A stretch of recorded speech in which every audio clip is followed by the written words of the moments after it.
A couple major trends that we're seeing. First of all, inflation. Inflation's on everybody's mind, whether it's an insurance company or any other business, or in our personal lives.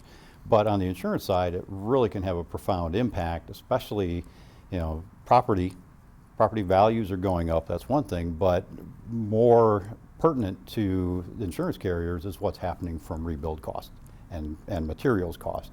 And those are all going up rather rapidly, and that is going to put some real pressure if companies are not staying ahead on rate. Supply chain issues are going to impact anybody, but inland marine, when issues hit supply chain, inland marine is directly impacted by it.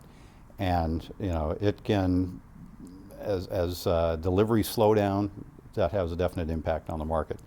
Likewise, sometimes when those deliveries slow down, there's spoilage, there's other things that are occurring to the goods that are being transported, and again creates additional loss potential for insurers.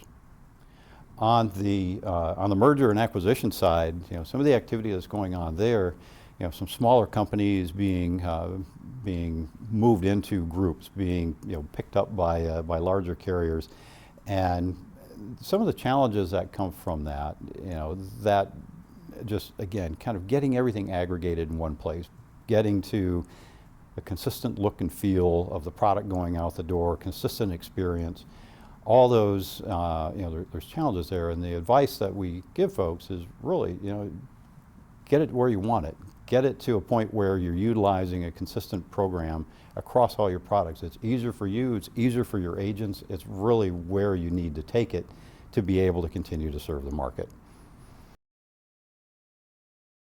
So, on behalf of AAIS, the best advice we can give folks, when dealing with inflation coming down the road is, again, understand where you are from a rating perspective.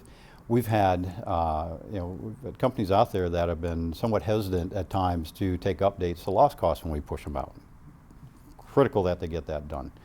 And not only take those increases, but also look at their own loss cost multipliers and really figure out, what do we need to do again to stay ahead. And for companies that are not utilizing our complete program, utilizing our loss costs, yeah, they've got a lot more work to do, because they've got to do that just analyzing their own results and really understanding what trends are starting to emerge underneath. So, best advice again is just understand what's going on there and be prepared to take action on it. So that's the conversations that we're having.